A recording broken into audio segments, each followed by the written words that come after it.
तमन्ना क्यों करते हैं? हमें अच्छा लगता है कि हम अपने खुदा से हम कलाम होते हैं। याद रखिएगा कि तहजीब की बुनियाद मुकालमा है। हमारे यहाँ मुकालमा खत्म,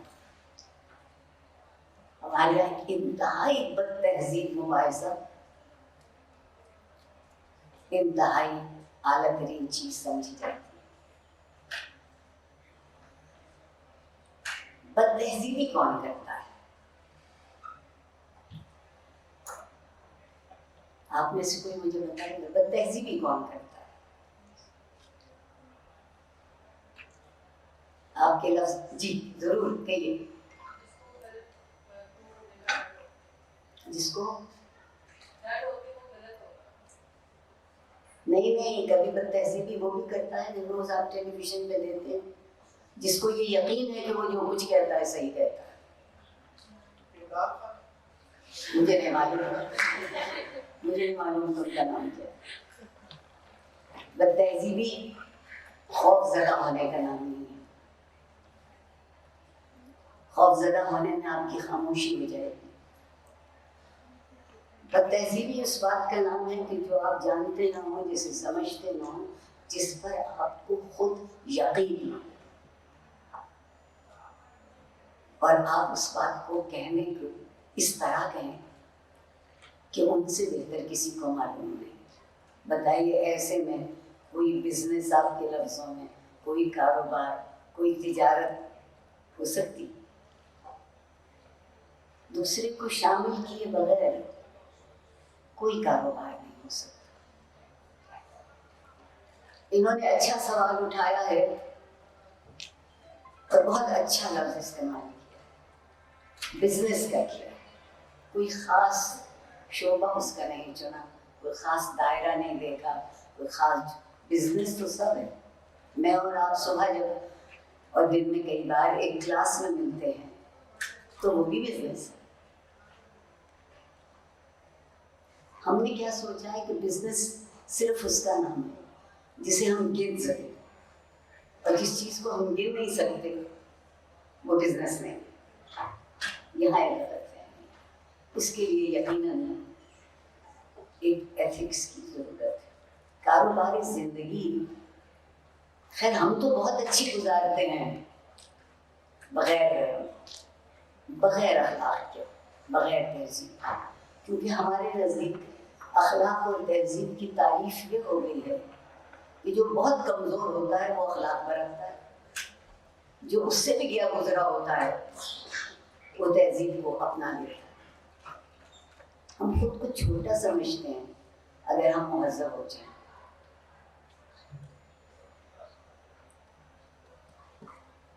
जितने अच्छे साल एफसी में गुजरे उसमें एक बहुत दिलचस्प तजुर्बा है, आपको बताऊं।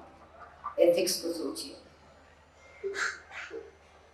कुछ साल मेरा दफ्तर एस बिल्डिंग में रहा और अब ई बिल्डिंग में। एस बिल्डिंग से कोई चाहने वाला दोस्त पूरे ग्राउंड के टॉप से ई बिल्डिंग के किनारे खड़े हुए दोस्त को बुलाना चाहता है। पहली आवाज आती है, और किस कदर मुहज़्ज़ब है उसका। जब ओए नहीं सुनता तो दोबारा ओए, जब वो दोबारा भी नहीं सुनता फिर वो उसकी माँ बहन की इज्जत उसे सुनाना चाहते हैं, वो फौरन दौड़ के जाता है।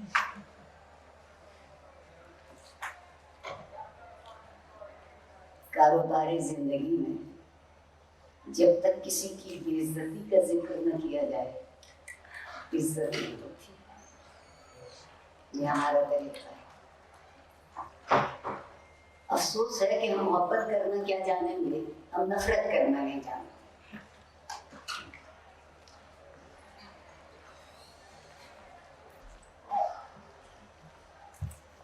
मेरी नजदीक नफरत करने के लिए कहते हैं, नफरत करने के लिए तहजीब। अगर कहीं तहजीब नहीं है और अगर कहीं अखलाक नहीं है तो वो सिर्फ बदतमीजी करने में, बदतहजीबी करने में। किसने कहा कि बिजनेस करना बदतहजीबी का काम है? किसने कहा कि ये झूठ बोलने का काम है? किसने कहा कि ये गलत कहने का काम है? बिजनेस नहीं होगी तो मैं और आप जिंदगी कैसे गुजारेंगे? वो चाहे मेरे और आपके दरमियान दो बातें करने की हो तो वो भी बिजनेस है। थोड़ी देर के लिए हम रुके, एक दूसरे से कुछ तवक्को रखना हो तो वो भी बिजनेस है। अखलाक हम समझते हैं इसका नाम है कि हम कहीं आए, तशरीफ रखिए, बतलाइए क्या पेश करें, क्या पीजिएगा, गर्म या ठंडा, चाय या बोतल। अब हमने उसको कुछ और कहना छोड़ दिया है, वो बोतल। खैर बोतल इसलिए भी कि इस्लाम में मुनाफी होती रहे, ना हो जायज़, फिर क्या होगा? बोतल पे आपको रियाज खैराबादी एक बहुत ज़बरदस्त शायर थे, शेर सुनाती हूँ फिर उनके मुताल्लिक़ बताऊँ।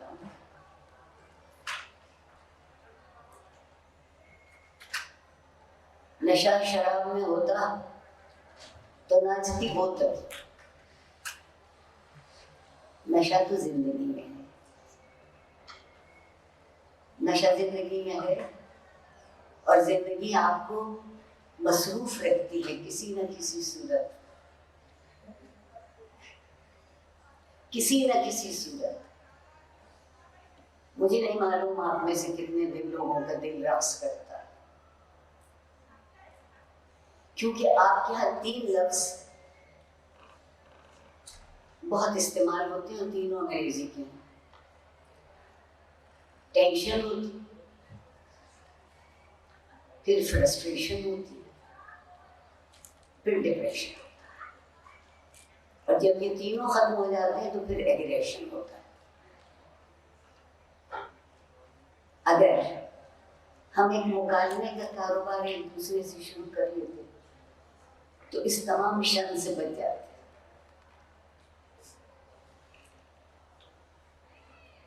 क्यों जरूरत है एथिक्स की?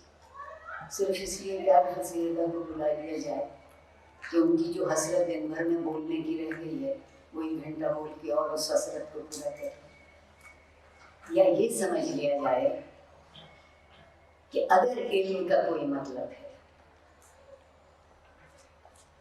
इल्म मंजिल है, याद रखिएगा, तालीम रास्ता है।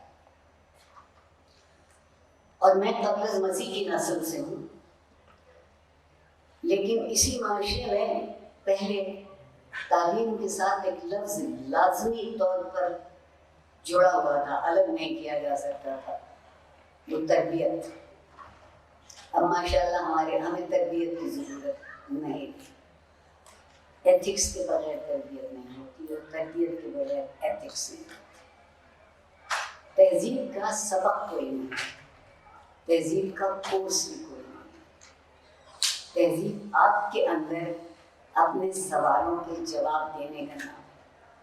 कभी वो जवाब आप खुद दे देते हैं और कभी वो जवाब आपको कहीं और से ढूंढना होगा। तो जब तक मुकालमा नहीं करेंगे तो किसी के ज़िम्मे एथिक्स नहीं हो सकते। और हम मुकालमा क्यों नहीं करते? बहुत बोलते हैं, बहुत चीखते हैं हम। इसलिए मैंने कहा है ना कि 3 लोग वहाँ हैं सिर्फ पाकिस्तान। जिस दिन से कोई चौथा भी, जैसे साहिब सदर मेरे बराबर बैठे, कोई चौथा भी काबिल इतना होने लगा तो उसको देखें तो फिर पता चलेगा कि क्या बात किस तरह से होती। सबसे पहली जो एथिक्स है गुफ्तगू करने की। आप बुरी से बुरी बात को अच्छे लहजे में, नरम लफ्जों में कह दीजिए, नागवार नहीं है। आप अच्छी से अच्छी बात अखलाक को भुलाने के बाद कह दीजिए, सख्ती से कह दीजिए, जबरदस्ती से कह दीजिए, कोई नहीं समझेगा, बल्कि फौरन वहां से लड़ाई शुरू हो जाती है। मुझसे मेरे तालिब इल्म ने बहुत अच्छा मुझे जवाब दिया था कि जी हम मजबूत लोग हैं इसलिए लड़ते हैं। जो कमजोर होता है वो नहीं लड़ता।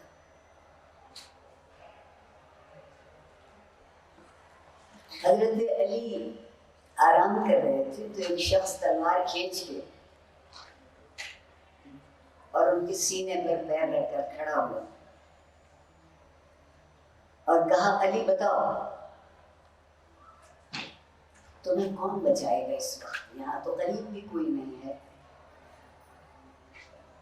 हज़रत अली का जवाब था, मेरा अल्लाह। उसने कहा, अल्लाह नीचे नहीं आता, ये देखो मेरा पैर तुम्हारे सीने पे है, मेरे हाथ में बहुत तेज तलवार है। उसे मालूम नहीं था कि हज़रत अली को लड़ना भी आता है। उन्होंने वो कराटे वाली करवट ली, उसको धक्का दिया, वो बहुत बुरी तरह गिरा। आपने अपने हाथ की तलवार छोड़ दी और कहा कि अब बताओ तुम्हें कौन बचाएगा। सवाल ये तमाम है, यही कत्लो खूनो गारत में बदल सकता था। अरब के उस माशरे में कबीले के कबीले लड़ते रहे, लेकिन एक शख्स की जब्त में बात कर रहे। मैं बहुत मोहब्बत से आप लोगों से पूछती हूँ कि हम जब्त करते हैं? देखिए, मजबूरी में जबर में खामोश हो जाना जब्त करना नहीं है, तो खौफ है। खौफ में हम खामोश हो, जब्त में हम अपनी मर्जी इस्तेमाल करके अगर किसी के साथ कोई ज्यादती कर सकते हैं तो रोक लेते हैं। कायदे आज़म ने 3 लफ्ज़ दिए थे इस कौम को, किसी को याद है? जनरल ज़िया के तो सबको याद है, मेरे महबूब के नाम। किसी को कायदे आज़म के 3 लफ्ज़ याद है?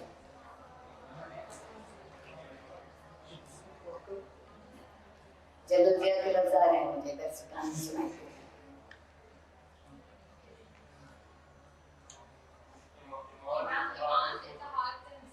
जी, बहुत शुक्रिया ये जनरल ज़िया का। कायदे आज़म चूँकि खुद ईमानदार आदमी थे, इसलिए उनको ईमान को दोहराने की जरूरत नहीं थी।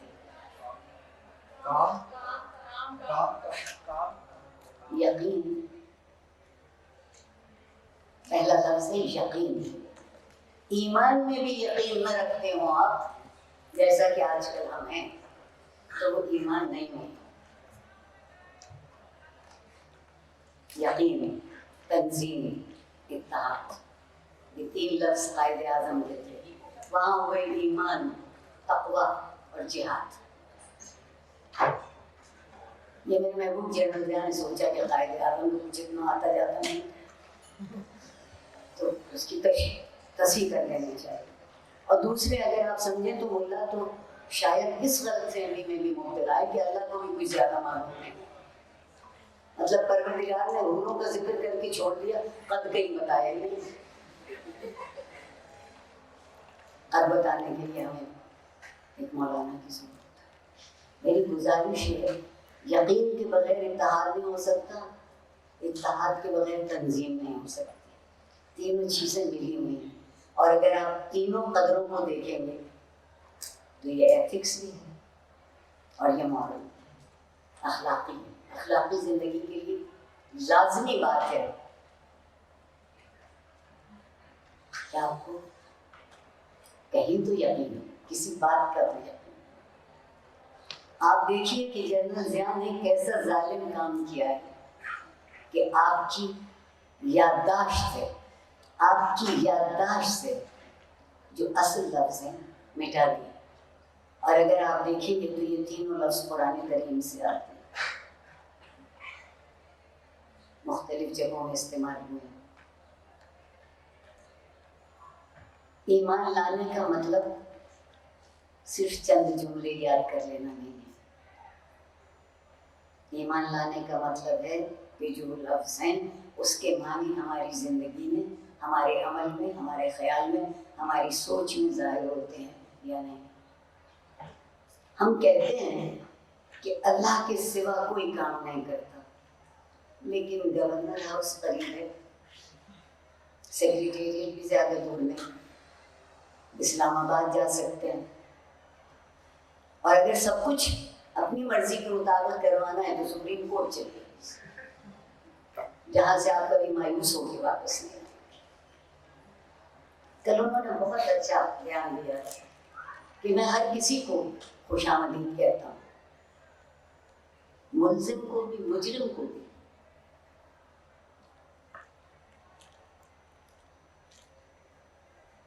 क्या ये एथिकल है, क्या ये मॉरल है, ये सवाल पूछिए। अभी तक कानून ने फैसला ही कुछ नहीं किया, तो आप क्यों फैसला किए दे रहे हैं? बिजनेस है ना हमारे, ये भी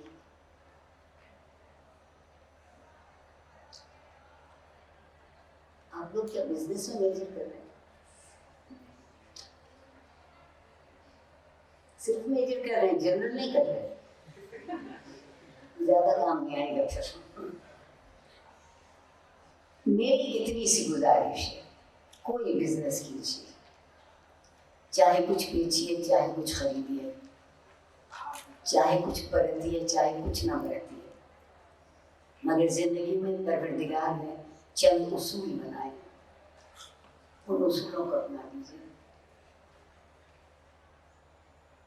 चंद साल पहले मुझको एक बहुत अजीब ख्याल आया कि हर शख्स कहता है कि झूठ बोलना बुरी बात है, और फिर भी झूठ बोलता, और कसमें खा खा के झूठ बोलता। जिसको जितना ज्यादा यकीन दिलाना होता है अपने झूठ का, वो उतनी ज्यादा कसम खाता। आप यकीन मानिए, मैंने थोड़ा सा पढ़ना शुरू किया कि अगर झूठ बोलना बुरी बात है तो क्या कहीं तो लिखा होगा ना कि झूठ बोलना अच्छी बात है, जो सब बोलते हैं। जो एक खुदा को मानते हैं वो भी कहते हैं झूठ बोलना बुरी बात, जो कई खुदाओं को मानते हैं वो भी कहते हैं झूठ बोलना बुरी। सबसे लुत्फ की बात यह है कि जो किसी खुदा को नहीं मानता वो भी कहता है कि झूठ बोलना बुरी बात। इसका मतलब ये है कि उसकी समझ में अखलाक के मानी आ गए, तहजीब के मानी आ गए, क्योंकि झूठ से ज्यादा कोई चीज इंसानी जिंदगी के लिए दीमक नहीं है। दीमक चाटती है हमको झूठ बनकर। शायद कुछ दिन जिंदगी के अच्छे गुजर जाते हों, लेकिन हम अंदर से मुतमईन नहीं होते। और जब तक आदमी खुद से खुश नहीं होता, वो दुनिया से खुश नहीं हो सकता। जितनी उम्र के लोग मेरे सामने बैठे हैं, इस उम्र से भी जब मैं कम थी तो मैंने अपने लिए एक फैसला किया था, और वो फैसला मुझे आपको बता के खुशी हुई। यारिफा, हमेशा ये याद रखना कि तुम्हारी आंख तुम्हारे सामने न झुके, बाकी दुनिया की खैर है।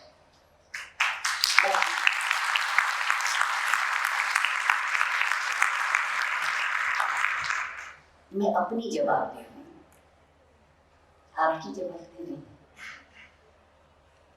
उस्ताद जरूर हूँ, बहुत पुराना पापी उस्ताद। मेरे लिए तो मेरा जो क्लासरूम है वो किसी इबादत गाह से कम नहीं है। वहां मैं किसी के साथ सच्ची होना, मुझे अपने साथ जरूर सच्चा होना चाहिए। मैं आप लोगों से कैसे ये समझाऊं कि ईमान, तकवा और जिहाद, यकीन, तंजीम और इत्तेहाद के बगैर नहीं हो सकता। आप कहते नहीं, हम में से कितने लोग कहते हैं कि सारा दिन कलमा पढ़ते हैं, सबके जाऊँ ला इलाहा इल्लल्लाह मुहम्मद रसूलुल्लाह, मैं बिल्कुल सच्ची बात कह रही हूँ। ला इलाहा इल्लल्लाह मुहम्मद रसूलुल्लाह, मैंने यही बात सुनी थी। बहुत दुरुस्त कहा। अगर यही बात सुनी थी तो झूठ क्यों बता रहे हैं? तो झूठ क्यों बता रहे हैं? हम अगर अपने अल्लाह को गवाह भी बनाते हैं तो अपनी गलती के लिए, कभी हमने खुदा न खास्ता हमसे कोई भला काम सरजद हो जाए तो हम नहीं कहते कि ला इलाहा इल्लल्लाह, तब हम कसम नहीं खाते। और जिहाद जितना अच्छा कलाम पाक में परवरदिगार ने कहा और जो रसूलुल्लाह सल्लल्लाहु अलैहि वसल्लम ने उसकी तशरीह की हदीस से, सबसे बड़ा जिहाद अपने आप से, वो सबसे मुश्किल था। किसको आराम अच्छा नहीं लगता, किसको फराग अच्छा नहीं लगता। आजकल तो सिवाय दौलत के किसी और को कुछ अच्छा नहीं लगता। एक खातून से कुछ दिन हुई मुलाकात हुई और परेशान थी। मैंने उनसे पूछा कि आप परेशान क्यों हैं? कहने लगी क्या करूं, परसों एक दावतनामा मिला है और मुझे एक 10 दिन के बाद एक तकरीर में जाना है और मेरे पास पहनने को कुछ नहीं। मैं कहा मुझे सब पहले वो कहाँ गए? कहने लगे नहीं, अभी मम्मी में गई थी, मैंने 5 लाख का जोड़ा बनाया। मैं बहुत छोटी बच्ची तो 5 लाख का जोड़ा बनाया था, मगर अब मैं कहा मगर अब क्या? कि नहीं मैं फिर उसको दोहरा दूं। मैं कहा क्यों, क्या माई को दे दिया? कहने लगी नहीं वो भी नहीं दिया, मगर आखिर उस तकरीर में फिर वही लोग होंगे जैसे हम सब एक सीट थे, तो मुझे नया जोड़ा चाहिए। मैं कहा बिल्कुल सही कहती हूँ, जब कभी भी आप किसी से मिलें तो पुराना जोड़ा मत दोहराइएगा, आप नया जोड़ा पहनिएगा। कहने लगी ना ये बात अच्छी है। मैं बहुत अच्छी है। मैंने उनसे पूछा कि मुझे एक बात बताइए कि इस चेहरे का क्या कीजिएगा?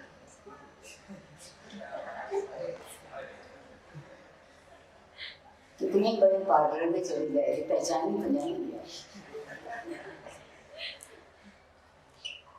तो सवाल चेहरे का है, सवाल शनाख्त का है, सवाल मुझ पर आपका एतबार और मेरा आप पर एतबार, ये एथिक्स है। कई साल हो गए मेरे कोर्स में एक तालिब इल्म की दादी का 3 दफा इंतकाल हुआ। उन्हें मेरी याददाश्त का यकीन नहीं था।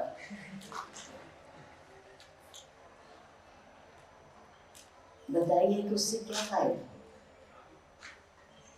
बाद में पता चला कि दादी गरीब तो कब की जा चुकी, ये बार बार उनको ऐसे ही भेज रहे हैं।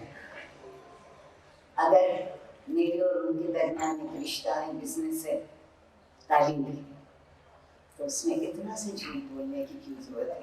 वो भी गरीब अपनी दादी के लिए। जब तक आप किसी दूसरे की इज्जत करना नहीं सीखेंगे, एथिक्स, मैं आपका लफ्ज इस्तेमाल कर रही हूँ, कोई भी झूठ नहीं करता।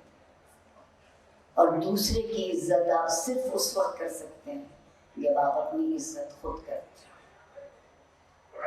और अपनी इज्जत रखने का नाम भी एथिक्स है। अगर मैं खुद से ही झूठ बोल रहा हूँ तो मैं किसी दूसरे से सच किस तरह बोलूं? हम पैदा एक दूसरे के लिए किए गए। हम कहते हैं हम माशरती हैवान हैं। अगर हम एक दूसरे के लिए पैदा किए गए थे तो एक दूसरे की कदर करनी चाहिए। और कदर करने का आसान तरीका यह है कि जिंदगी में थोड़ी सी तहजीब बरतनी चाहिए। तहजीब की बुनियाद एथिक्स और मॉरल।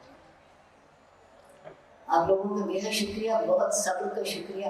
उन लोगों का ख़ास तौर पर शुक्रिया जिन्होंने 2-4 मिनट के बाद अंदाज़ा लगा लिया कि ज़्यादा बैठने का काबिल नहीं, और वो रुखसत होते रहे।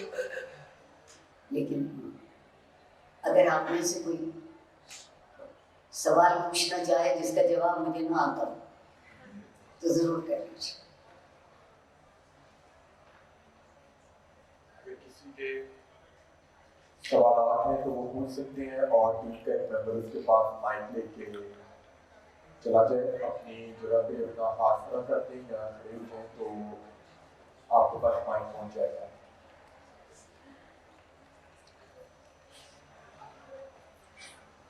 बहुत शुक्रिया हाथ उठाने का। मैं समझ रही थी कि मैंने बहुत ही बेकार बात की, इसमें कोई सवाल ही नहीं।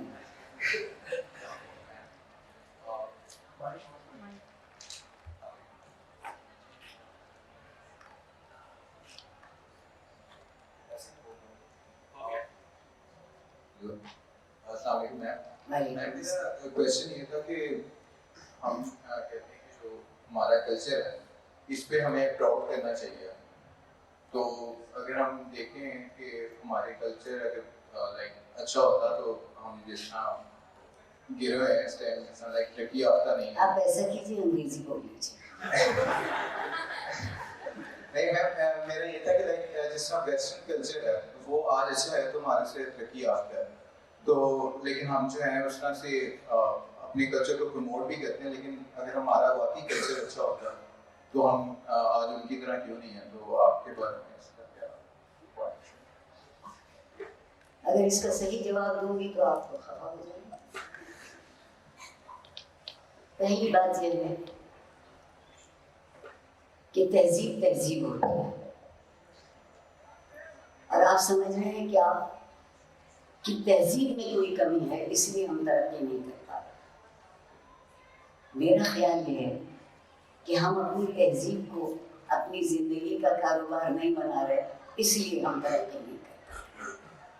और आप समझते हैं कि मगरिब में जो है वो तरक्की ज़्यादा हो रही है, उसकी एक बुनियादी वजह है,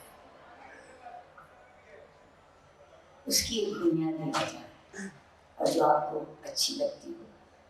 पहली बात यह है कि वहाँ मुकालमा अभी भी मौजूद है।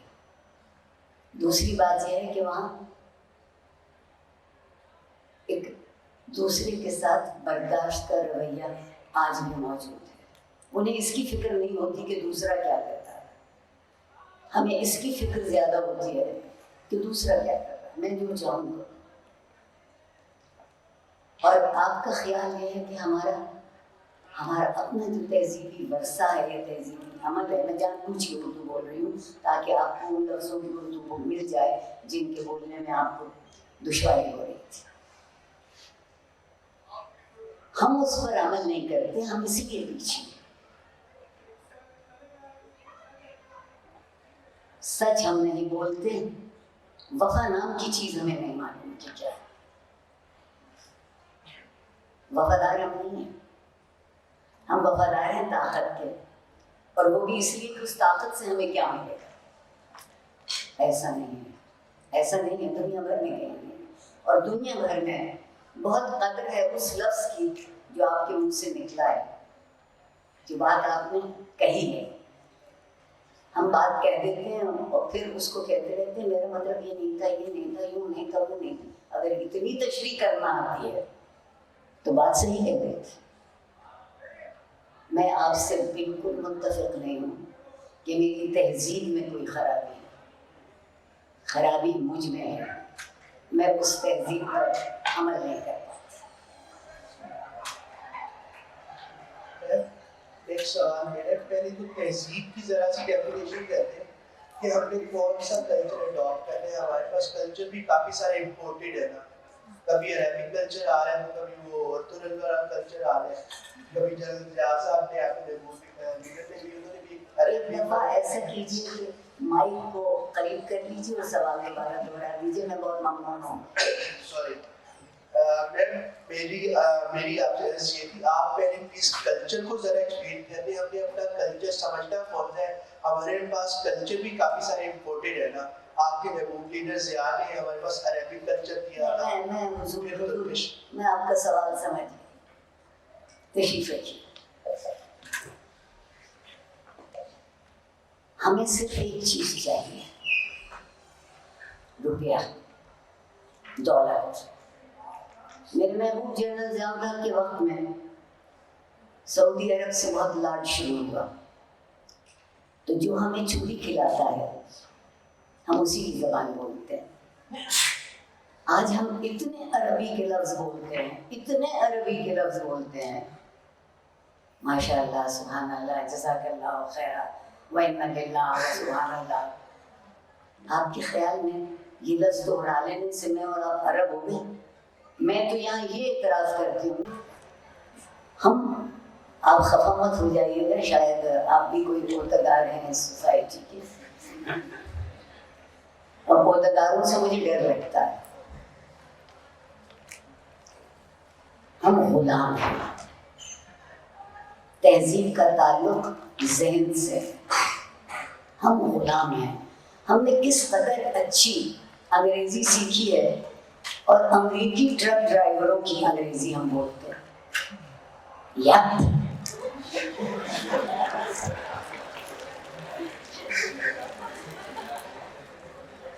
अंग्रेजी भी ढूंढ कर लाए। और या एक और लफ्ज, अंग्रेजी का एक लफ्ज मैं सारा दिन एफसी में चलते फिरते आते जाते सुनती हूँ, SHIT। मैंने एक दिन एक साहबजादे से पूछा कि अगर मैं इस लफ्ज को उर्दू में बोल दूं तो आपको बदबू आएगी? अंग्रेजी में तो नहीं। हमने सोचा है कि हम अंग्रेजी के लफ्ज गलत जगह बोलने लगेंगे तो हम तरक्की याफ्ता हो जाएंगे। मेरे और आपकी तहजीब में, मेरे आपके तमद्दुन में कोई कमी नहीं है। आपने एक अपनी तबीयत की शिद्दत देख रहा हूँ जो मैं बहुत आमतौर पर तवज्जो देती हूँ। हम सब एक दूसरे से कहते हैं मुझे एक मिस कॉल मार देना, और हम कहते हैं हम शिद्दत पसंद नहीं हैं। हम शिद्दत पसंद नहीं हैं, मगर मिस कॉल मार देना। पहले कुछ लोग बैठते थे, दोस्त कहते थे आज बहुत अच्छी गप लगाई, अब लोग गप मारते हैं। अब लोग गप मार दी, मेरे अंदर की कोई शिद्दत है ना जो मेरे लिए वो लफ्ज तलाश करती है। सबसे अच्छी मारने की बात मैंने आपके कैफेटेरिया में सुनी थी। साहबजादे ने हाथ, एक तो मुझे किसी को ऐसे बुलाना अच्छा नहीं लगता, आप उसकी इज्जत नहीं कर रहे, बुलाया और कहा कि एक 7 अप इधर मारो।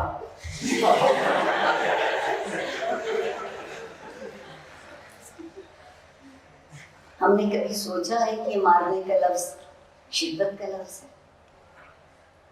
नहीं। हमने कभी सोचा है कि SHIT किसी सूरत से मुहज़्ज़ब लफ्ज नहीं है किसी भी जबान में, मगर हमने अपने लिए रवा जान लिया है, हम उसको समझते हैं। हुजूर किसी चीज को अपनाएंगे नहीं और ये कहेंगे कि वो बुरी है, ये कैसे पता चलेगा? गलती अलग चीज है, लेकिन एक कोशिश कर लेना चाहिए कि हम अपनी चीज को अपना सकें। एक जुमला उर्दू का बगैर अंग्रेजी के नहीं बोल सकते, एक जुमला अंग्रेजी का बगैर उर्दू के नहीं बोल सकते। फैज घर एक जगह है, एक इंस्टीट्यूशन में, वहाँ पिछले दिनों बहुत अपना दिल खुश करती हूँ, इसीलिए बहुत खुश रहती हूँ, बहुत मुतमईन रहती हूँ। हम गालिब बढ़ रहे थे तो एक खातून मेरे पास आई और कहने लगी, doctor Arfa, I love Ghalib, I love Ghalib. मैं तो बेहद खुशी हुई मुझे जान के कि आपको गालिब पसंद है। कहने लगी, but I don't know Urdu.